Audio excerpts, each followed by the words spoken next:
Hi everyone, my name is Adam. And I'm Zane, and this is A to Z, where we cover any topic from A to Z.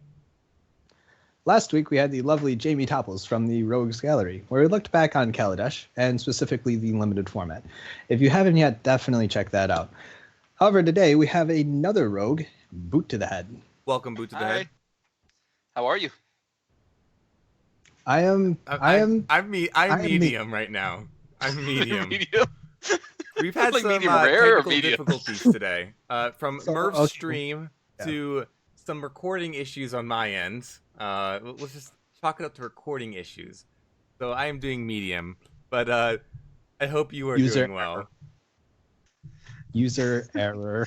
Yes, user error. But we got there. We're okay. We're doing it now. We're going to be okay. So for those of you who don't know, and just as a quick disclaimer, we do just straight raw takes. So if anything does happen or anything goes wrong, or if we do manage to just not hit the record button, thanks. we have to re-roll this whole thing over again. So this is currently our third take. Third, yeah. So third time is a charm. Let's get to it. We're Boot, gonna change how in the did you- future. We're gonna up the quality. Don't worry. We're getting there. Kicking up a notch. We're gonna get there. All right. So Boot, Bang. how did how did you come up with the name Boot to the Head? Okay, so there was a skit from the group The Frantics, and it was about a monk teaching young kids how to fight. Well, sort of. But anyways, there was an upstart in the crowd, and he wanted to show, or he wanted to like beat people up. Well, the teacher was like, well, let me show you, and then boots him in the head. And the skit goes on, and he gets booted in the head multiple times. And it's hilarious. I love the skit. So I found myself mimicking that in every game I played. So from Halo, boom, headshot, boot to the head, or I got an awesome play or an awesome comeback in playing Magic, and I would just type in chat, boot to the head, and win. And it's my call sign, I guess. It's my name on every game I play, every login. It's insane. When did that start? That started years ago. What was the first time? I think it was actually during Halo. Yeah. Well, so I mean, I'm pretty old, so. Oh, okay. He doesn't want to age himself. Many years. You don't want to age yourself. Many years. That's This true. is the purpose of the hat, right? Yeah. Well, no, I mean, I still got hair. It's just actually a little chilly here. He pretends that he has hair by wearing the hat. That's exactly what. I know it's there. I know it's there. Now, It's there somewhere. does the hair and the hat protect the head for brewing? Is that the importance? Very similar to a tinfoil hat. It keeps out all other thoughts that aren't necessary to the brewing process. Okay. Very, very good. Very good. Now, do you No, enjoy that I- brewing process more than playing, or what's the balance with that? I actually enjoy brewing more. I do enjoy the competitiveness of the game, but the brewing process is what I find the most fascinating because it's challenging. You have to account for so many different decks in different formats. And when you build your brew for that particular format, you have to take into account all the information. You can't just go, well, here's some cards, let's throw that together. You have to go, well, does it fold to Dredge? Does Right. it fold to Kiki Cord? What about Tron? How's my Tron matchup? So when you're building, you have to take those into consideration. Now, when you are taking those into consideration, I know that you can go pretty much two routes in terms of just being faster, low to the ground. You can go the combo route, or you can go the just hyper aggro route. And I've noticed on your streams and from multiple conversations that we have had in the past, you tend to run a decent amount of combo. Is that specifically because you just want to bomb the meta and just say, if you can't kill me by this turn, I'm just going to win? Yes, about 50% of my brews are combo based because of the fact it's a lot easier to just ignore decks and be uninteractive and just win on turn 4. It's just so much easier to do that. And it's a lot of fun because you have big splashy effects. You just go play my cards, don't care what you're doing, and I win. I feel like interacting is difficult, especially if you have these cards that aren't the streamlined interactive spells. Like lightning. Dubious challenge. Dubious Dubious challenge. Dubious yeah, challenge. Like the card Dubious challenge. Yeah, which the I fact actually you had to look look up that earlier. up. Yeah. You had to look it up. What does this do? Wait, what does this do? It's so bad. What's the idea? Oh, So, this card so that, bad. just that I've taken 15th pick. I've taken lands before in draft. Oh, okay. All right, cool. Oh no, you Yeah, still take the dubious challenge before a land. Do you? I don't because know. you never know. You never know. No, it's worth more than a land. Oh, Is that why? It's like a quarter Yep. more. it's worth more than land. All right, fair enough. Well, I mean, that's definitely one example. That I started building that, got some suggestions with Adam, and we jammed it so many games, and it did not win very much. It was definitely Surprise! It was a lot of fun when surprise. But it was fantastic when it won, and it was a trap because you'd get this high, like, oh yeah, turn 4 Ember Cruel off Dubious Challenge, what? And then you'd play another 10 games, lose all of them, get game 11, and you're one land away or one turn away, and just get crushed. Right. And you're like, oh, okay, maybe I should put this down. I mean, I know that's clearly a deck that we have scrapped very easily, Yeah. or at least decided to put back on the shelf. So, I don't think Yeah, it's that's like not dust. off the shelf. Never. Never. It's now a paperweight. It's a but I mean, divider. has there ever been a time you've built a deck, you've liked it, you've thought that it was going to be great, and I know that there was something on Twitter about this where you're brewing the deck, you're like, this deck is going to be awesome. This deck is going to be awesome. Go and get the cards. Yeah, this deck is going to be awesome. And then halfway through, you're like, man, this is terrible. Yeah, this is garbage. What was I thinking? Have you ever had to scrap an idea just purely out of frustration, dubious challenge aside? Man, there's been several over the years. There's been several decks that I've just scrapped because they were neat to look at, fun to play, but when it actually came to it, you get so mad and frustrated because you just can't win, no matter what archetype you go against.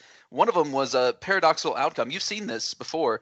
I brewed a mono bluish paradoxical outcome, and it was fun when it was going off, but it folded to any sort of interaction. Right. Whether it be hand hate from Jund, or the removal from either Jeskai or Grixis control. It didn't matter. It was so hard to play through when they would interact with you and just wreck you. So I had to put it down. I was like, I went straight to my Magic account and said delete, never Wait, again. You deleted your Magic account? No, the deck from the account. Oh, okay. Don't Whoa. give you a man, heart I would- attack like that. Wow. Yeah, that is that's like terrible, ultimate man. tilt. Like, I'm super tilted. I gotta Tilt delete is my real, Magic yeah. account. Delete my Magic No. account. Yeah, I would be so pissed. Whoopsie. Oh man, that would be that would be really bad if I did that. However, I've been close. I've definitely been close to doing that.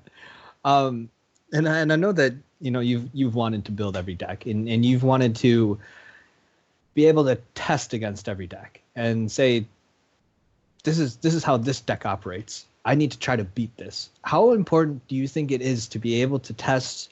And this kind of works towards collaboration as well with fellow rogues of the Rogues Gallery that you're a part of, and just others players and streamers. How important is it to understand every deck that's in the meta and how to play against them for brewing specifically? Well, okay, so brewing is a very difficult process because you're right. You have to take into account the different decks and their interactions. How will it interact with you? So I bought all the cards I needed for the top decks. That Right. way I can run the gauntlet. I would actually play the decks and learn the interactions, learn how they play, the best lines of play that they have. So when you go to test your brew, you know what to look out for, what type of plays that the opponent's going to make. And it helps out a lot. As far as collaboration, it is extremely important. You can't just brew by yourself. It's near impossible. Yeah, you can throw some cards together and throw it against the wall to see what sticks, but Right. getting another set of eyes on it, another brain working on it, you can get suggestions of what is a better card choice, or whether or not your deck doesn't really function well. Maybe you should, shift focus. Or maybe you should just not play Dubious Challenge. Or you should not just play Dubious Challenge. Yeah, exactly. I remember that because I went to a GP and I actually played a brew in standard. It was a brewish thing. It was like this is a while ago, probably like 6 months ago, and I worked with 2 other people, and we just tested against the entire gauntlet, and we tuned it, all 3 of us together, and 2 of us went with the deck. He missed day 2, and I made day 2 with this deck. I was 5-1 starting the day. It was insane. Like, this deck was great, and it just felt great. And because we had spent so much time, and I knew so much about, like, oh, this is the deck I'm gonna face. This is how I sideboard exactly to the T. I knew everything like that, and that was one of the tournaments most recently that I felt the most prepared for. And I think just knowing those other decks was the preparation for this brew to be successful, and I think that's really key. Yeah, having a team is key. Yeah. I know some people are unable to have a team due to location or whatever have you. So Magic Online is great for meeting people or that, just forming a team, joining a clan, so to speak. Right. And getting some testing in that way. Most definitely. And just it's just really a good idea to work with someone else other than yourself. Yeah, I mean, I think that the main thing, especially with collaboration, there are lines, and Z can attest to this, and you can too, Boot, because I mean, both of you have been on my stream or around my stream at some point in time, and everybody knows I play fairly loose, depending on what time it is and how frustrated I am. Right. You can see the tilt, like. It depends on how much my head goes like this, and I'm like, ugh. But besides the point, I know that there are many times when you guys have said this is an improper line, or this is, an improper card selection or sequencing, which Z is the most annoying about. All about sequencing, bro. All about that sequence. And I mean, it helps so much because, especially for someone like me who wants to try to get to that next level or try to get to a point where I'm able to play at GPs or PTs and anything else. Right. It's important to have people who will sit there and tell you, not just like, oh yeah, you're doing a good job. It's like, no, this is why. Like, you're doing this and this is why. What? Good job. Go you. Good job, bro. Go you got this. You're doing great. No, but Constructive criticism. Yeah, there you go. It's so important because it's not just like saying you're wrong. It's saying you're wrong because of this. I think that's one of the biggest parts of collaboration that you can have. And that's like the most like, I know we're all streamers. That's like the most useless thing I ever see in chat is like when someone comes in and says, "Wow, you're playing so wrong." Like, yeah, and offers no suggestions. It's like, oh, then can you like at least start with a play I'm doing wrong and tell me what it is? That's not helpful to anybody. It's not even at like all. First of all, it's not helpful for you because you're not seeing me change my plays. It's not helpful to me because I'm not changing my plays. It's not helpful for discussion because there's nothing to discuss. Like, it's not helpful in any circumstance. Like, there's no world where that's helpful, except maybe he feels a little less frustrated. That's about the only thing that's happening. Got my keyboard warrior. I feel like I always love the Keyboard people warrior. who like don't speak in chat, and then all of a sudden it's just like punt. Yeah, the lurkers. The Don't lurkers. say anything. Like, no, tell me what I did, please. Let me know. And that's another thing that you're going to face as a brewer is the criticism, especially when you first debut your brew or you're playing it in a league, and someone just comes in and says, "Man, this deck is bad." Well, I mean, I literally just fired it up. How do you know? I played one game with it. I think, Boot, I think I was on your stream the one time, and someone was sitting there and trolling you, and I said, "Name 60 cards in the deck." Yes, I remember that. They couldn't because they just walked in. It's like, well, you don't know what the deck's trying to do, so don't say that it's terrible when it's not getting a good result this time. Yeah, just because you saw that one card that isn't played in every deck. Right. I mean, I think like that's especially true in untested formats. In tested formats, it's like, oh, why are you not playing a tested deck? Why are you not playing that? But like, let's look at like, for instance, Frontier. I know we've collaborated a lot on Frontier. I know Frontier, great format. Everybody loves it, except everyone. Well, let's see. Except everyone else that hates it. So you're either on one or the other. You're not like Exactly. It's a very there's no middle it's a ground. very polarizing format, Yeah. and this is, and if I may say this real quick, I feel it's polarizing because the people who love modern are generally already invested in modern, Right. so they find no purpose to having another format. right. The people who are in standard currently, just starting out, or have been playing standard since around that M15 era, they don't have the ability to get into modern because not just cost wise, but because Not just of cost. accessibility. It's knowledge and accessibility. Like But, there are so many factors I that go agree. into modern. But I think the number one is money. Like For yeah, modern? all that is very important as far as card knowledge and stuff like that. But the number one factor I still believe is the cost. Well, think about it this way though. So a lot of people will trade up to get cards to be able to play formats. When you're playing, when you want to go from the standard to modern transition, you cannot trade up into modern. No, it's You trade down into modern, if anything. Yeah, you trade Like, down into people will sit modern there because and it is say, difficult because you can't trade your Scalding Tarn for standard playables, right? So that's what, Yeah, that's there you exactly go. what we're saying is the accessibility of that Scalding Tarn is so much lower, or that Goblin Guide is so much lower because it was only printed once long time Exactly. ago. So like Yep. that's the M15. Oh, I can get the cons fetches. I can still trade standard cards for those. yeah, exactly. I can still Yeah, because people played the standard 2 years ago, and they have the cards now, so also, they can just there go, were so look many at more this. there were so many more cons fetches than there were Zendikar fetches. There's so Oh, many yeah. more people playing. I mean, the huge expansion of Magic happened at RTR. So when you Yes. when you see that, you see the huge expansion at Return to Ravnica, and then you see 2 years later cons coming out with the fetches and M15, the start of Frontier. You see this accessibility is just huge, and It's just also important to say too that it's not the cons fetches, it's the onslaught fetches being reprinted yeah, okay, yeah, that's fair too. Yeah, and it also was becoming open modern quite a bit. playable. So I think it fills that gap because I think it was we were speaking about this earlier. There's a transitional period for a new player. Okay, typically you start out on draft or sealed or something along those lines, a limited format. Okay, Yep. then you take your cards and you're like, all right, I have these. I only have to put X amount of dollars back into getting into standard. So then you play standard. Well, by the time that you build your standard deck and everything, You hit a And at least actually get it built, it's rotating. yeah, it's rotating fairly soon. Not like I know they changed the rotation Yeah, they went schedule back to now, the new one. Yep.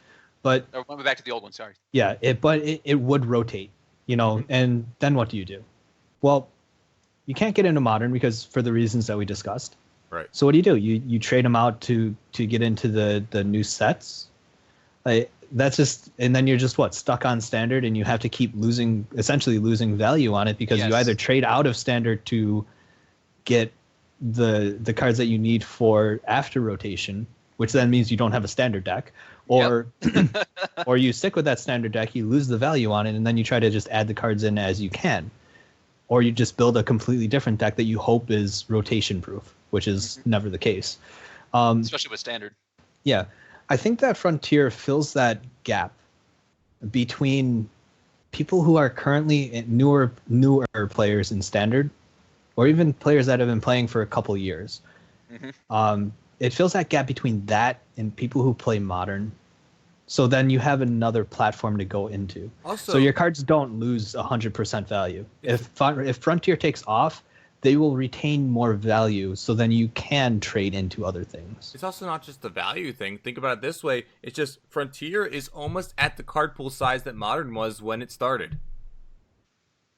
Well, Yeah, yeah. it's got Well, about 2 years. 4 more years. It needs 2 years. It I needs think. 2 years. It needs right? 2 years to be the same size. 2 years, and then okay. Yeah, I mean, Yeah, I have to go back and look at that. the card pool for Modern is how many years old? 13 years old. right. 13, 14, yeah. But it was 7 when it started. People start playing Magic at 13, 14. Like people start playing at that point in time.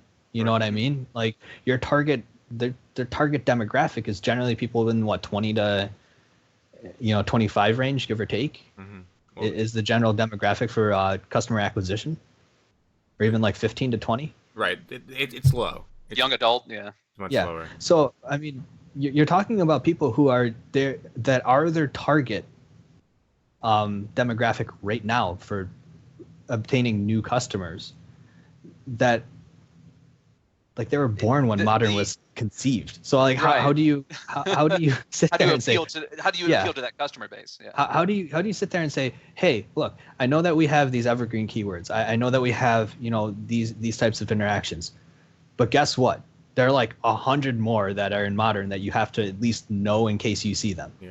Like I That's started true. playing competitive Magic at RTR, so I at least return around and go. So I at least had that was when Modern was birthed, basically. Yeah. So I at least had an understanding of what was previous, but I didn't really know a lot of the Innistrad stuff. I had to learn a lot, but I only had to learn before Return to Ravnica. Now what is that? 5 years ago? 3 or 4, yeah. Whatever. Like 4 years ago, 4 give or years. take. 4 years. A significant time, like where Yes. a lot of modern staples have been released, but also you still have those modern staples from before. It's a nice frontier, new frontier. It's a nice. It is I see you brought it full circle. I See mean, what you did there. I don't know. Like I initially when we started discussing Frontier and initially when it was pitched to me, at least, I was against it. Oh wait, hold on. So I want to make the disclaimer that I was the first rogue to adopt Frontier, and I've converted now those two. I've worked on TJ, and trying to get Todd and all the rest of the rogues. Go ahead. Congratulations. TJ is really on it now. TJ made a deck and everything. Like, Oh, see. I love it how I pitched the idea, and you guys were like, eh. No, because that's exactly how I was though. I was Me too. about it. You have to remember too, like I started strongly back into Magic. I always played like here and there over since since like Lorwyn, but in terms of Modern, when I started really back hardcore into Magic though, like I started right around Cons M15. Mhm. So there's that nostalgia about it and everything. What I do remember too is that Cons block was just stupidly strong. Yes, it was. right. Like you had fetches, you had the Tri-lands, you had Siege Rhino, you had The mana was awesome. and in terms of that block, you had Coco, you had the Dragon Lords, you had there's so many cards, and in The block M15 is you have so Port of good. Calling. Like that Calling. block is nuts, and that's why when it was initially pitched, I said it's a good idea. I wish you had started at Origins. It story-wise, it kind of makes sense because it Origins. ties everything. Yeah, clearly. Origins. It's so original. Me. I know. Right? And I remember actually pitching this idea around a couple different chat rooms. I said you should really everyone was said a new border shouldn't designate where you start a series or a format.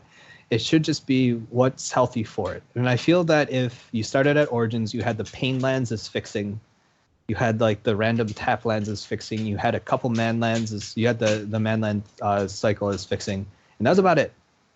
And I think there would be a lot more fair decks. I don't think you would see rally, like 4-color rally, floating around as much. I don't think you would see, a lot of the 4 to 5 color control decks you do. And control in general just wouldn't really exist that well because there's not a ton of support for it. So I always felt that, personally speaking, at least at the initial setup, it was because I would rather it start somewhere else. I think what converted you mostly, Dig Through Time and Treasure Cruise. No, actually, it wasn't. It was the fact that I could play Esper Dragons again. Yeah, but okay. Yeah. But that has Dig Through Time. No, and I get that, but I'm saying when I played Standard back in Cons, I played Esper Dragons. Like that was my deck. I know it was a good deck. I enjoyed that one. The other deck that I played was Mardu Dragons. Yeah, the cool thing about Frontier is it's a mix of you can take the standard historical decks of standard past, whatever, and then you It's like Ghost of Standard Past. and then you can add on the good cards that came out since then, or opposite, you can add on the cards that were good before then. So, for instance, let's look at a standard deck from now, like Aether works. You can make it Aether better. works Marvel, yep. You can make it better with other cards. Fetch lands Before. because they gain energy. Right. Or alternatively, the opposite can happen. You can have Jeskai Black, and you can add better cards to Jeskai Black. Or you can take Rally the Ancestors and add better cards with Rally the Ancestors in either direction. Mm-hmm. So like, Catacomb Sifter or... Right. But you also... Right. I still think people are like, oh, no, it's the Rally the Ancestors format. Like, we on a Tuesday night, we started doing this. Yeah, no, that was a big stutter.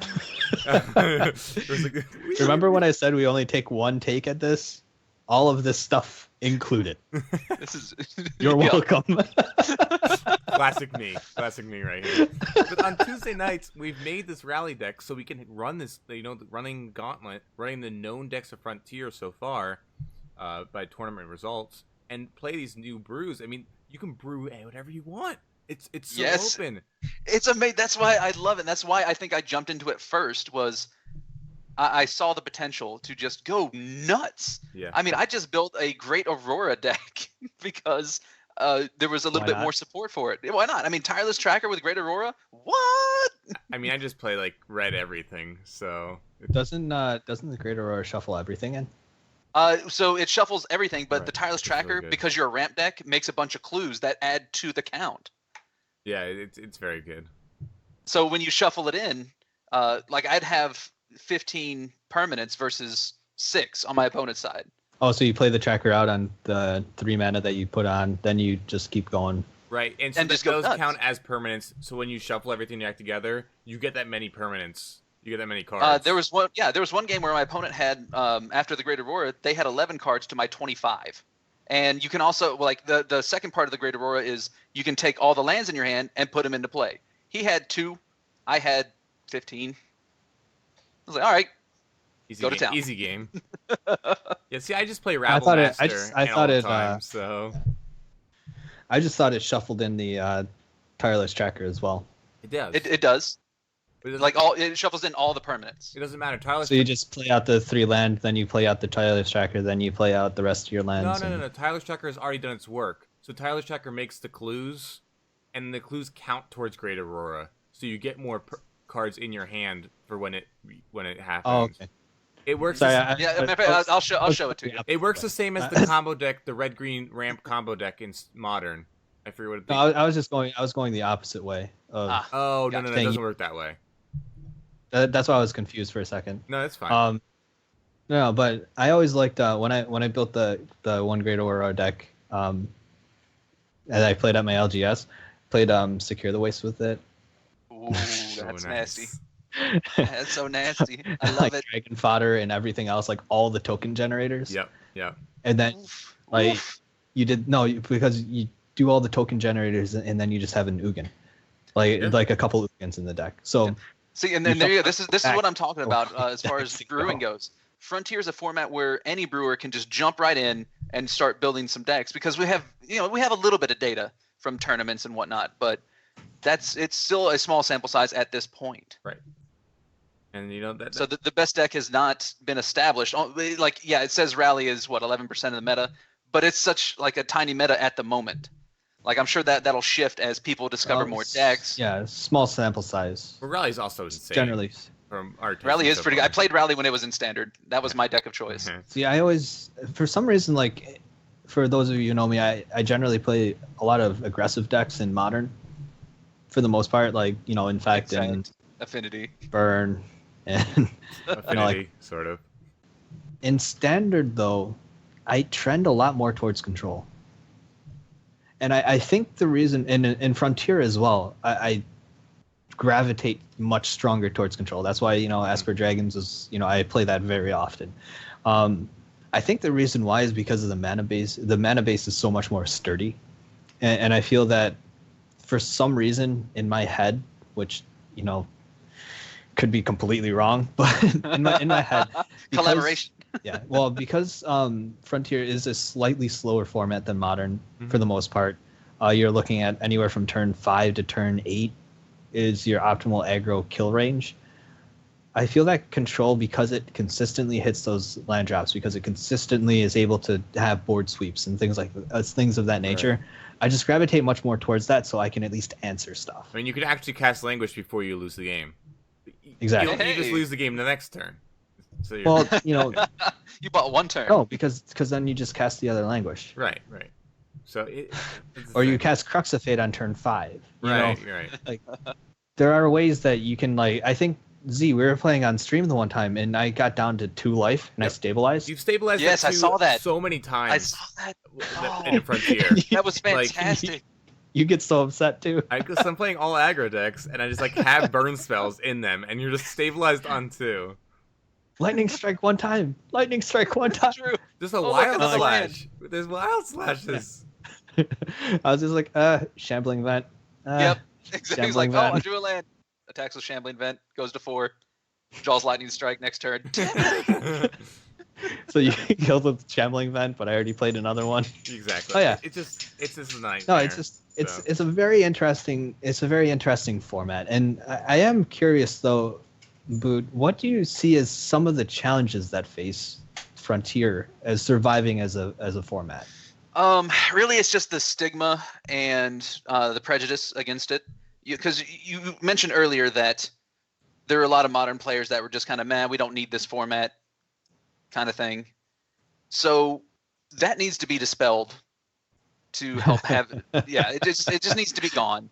I mean, Which is legal in Frontier. I mean, How about that? That's what happened. That's what happened to Modern at first with the legacy players. It's the same thing happening again. Exactly. In my opinion. Yeah. So right now it is. You see the pros now all writing articles about Frontier and how it's becoming more and more popular, and they're starting to play decks now, and they're starting to write articles and put out videos, and We I formed think a that'll group definitely just help. specifically for it. You know, There you go. But I think at that least is try going to get help ahead of the dispel it. curve on streamers. Yeah. Like if we buy in now, which I mean I've already got the cards, but if you buy in now while Siege Rhinos are like less than $1, and Rally the Ancestors, you know, that's cheap. Like there's so many cheap cards. You can get your fetches, you can get your Jaces for $20 right now. Yeah. I mean, remember how high they got? 50. No, Like 100. But yeah. like 100. Yeah. They were No, 1 point. on Moto. Oh. They were like, Oh, 70, on mode, yeah. no, in real life, I still feel bad about trading a pre-release foil Jace for a Sensi's Divining Top when it was initially released. Ooh, Yeah, it that hurts. It's okay. I got rid of one when it was initially released too. Why do you Sorry, think I I picked still up have 3 this, at the pre-release, so why do you think I still have this promo Chandra still floating around here? nice. The pre-release Chandra. You just feel bad. Yeah, I'm like, I can't let this go now. Like, what if it bounces up to $100 again? There you go. I mean, basically, like, it's that same problem, I think. It really is. It really is. So once the stigma is dissipated because more advocates for it, especially No, the pros no. and the faces and stuff like that. Stop Like, naming you'll- Frontier legal cards as conversation. Yeah, exactly. Dispel, dissipate. Come on. You're making us all look bad. You, here. I mean, you like how I did that, huh? It's an advocate. Come on, puns. Ugh. It's like this is like I a just rapid fateful fire. This is You like get a the fateful finger showdown guns. between us and Boot. That was Hold on, forced. That was a little forced. But so once Maybe we need to dig once through time once to the find pros better get a hold fun. of it though, and really start going for it, I think people will just be like, okay, maybe it's not so bad. Then they'll try it, and then they're either going to say, oh, okay, all right, I can adopt this, Right. or they won't. And then everyone will start playing Frontier, and the people who said no will just be left kind of, well, maybe I should go and join this. So I mean, it's an interesting topic It's very interesting. because what else? Frontier What does have a lot to offer because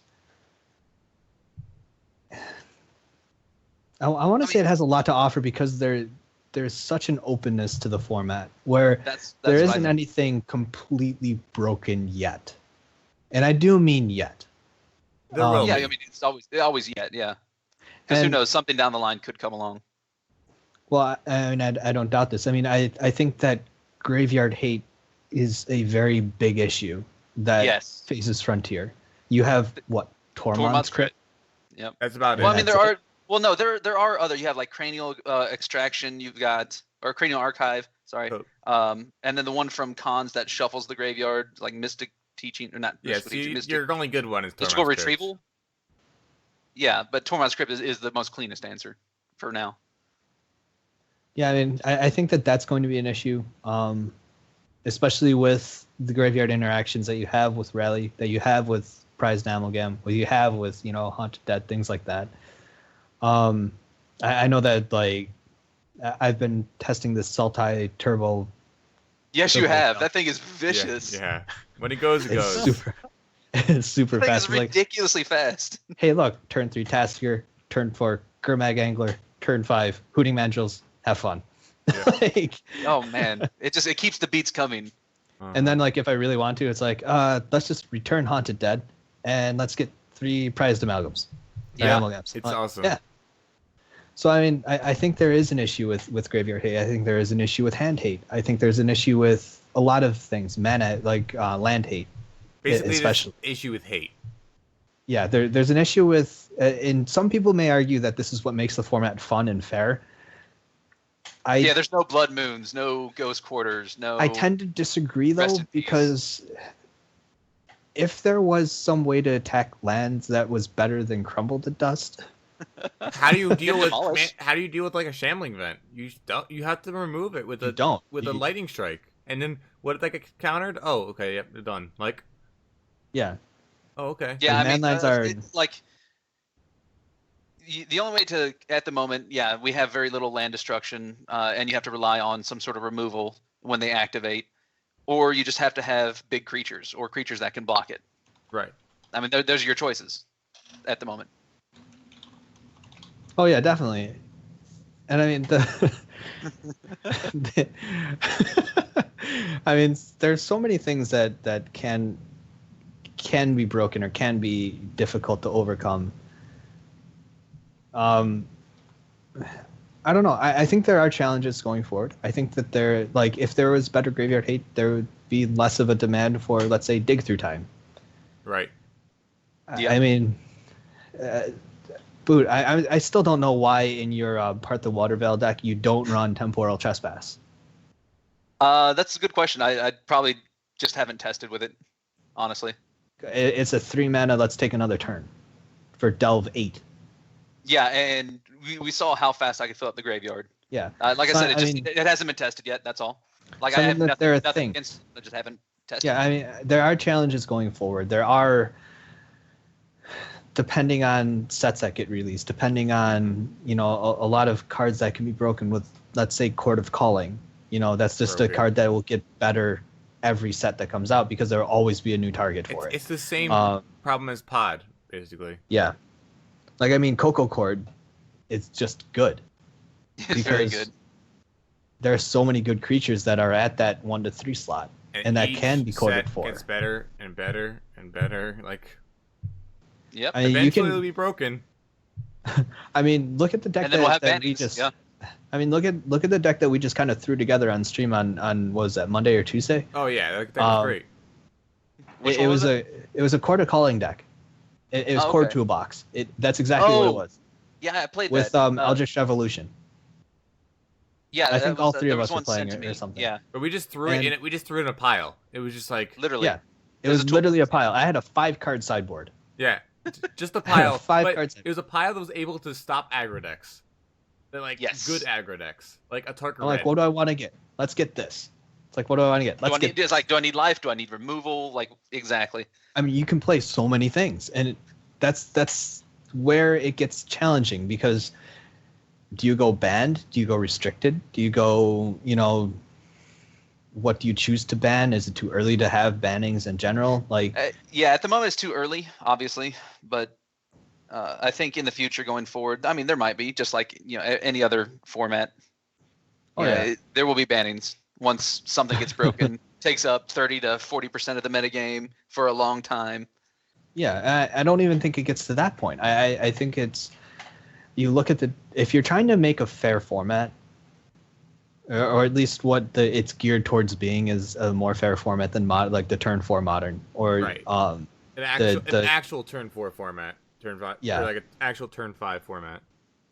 Yeah, like if you're trying to go into that slot between, standard, which is like a turn, 10 or 11, give or take. Yeah. Yeah. For the most part. Unless you turn 4 Emrakul. Just saying. Probably turn 8. I would say like a turn 8 format, yeah. Sure. Let's say turn 8. If you're trying to fill that gap between a turn 8 format and turn 4 format, because that's a big jump. Like when I started back playing and I started playing in standard, I was like, I'll build a standard deck, whatever, and then I built modern. I had Slith Firewalker. Yep. I was like, I had Slith Firewalker. I was playing Slith Firewalker in a burn deck. Hey, that's a card. Because it's a card, and it was good. It wasn't fast enough. Not even close. Not even remotely in the realm of fast enough. The first time you told me about that card, I didn't actually know what it was. It was from your favorite block. I know, but I didn't know what it was. I didn't actually play during my favorite block. How could it be your favorite block then? What?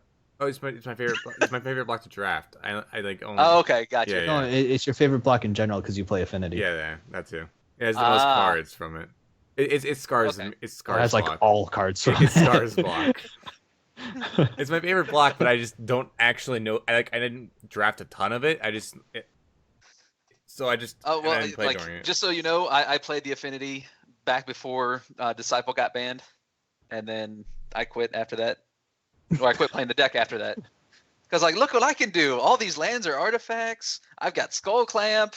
Oh yeah, good game. Oh, Skull Clamp. I played Elves too on in Kitchen Table. Kitchen Table Elves. It's like, oh, let me play Wood Elves. Let's Skull Clamp it. Let's find a forest. Let's Skull Clamp something else. Let's keep drawing cards.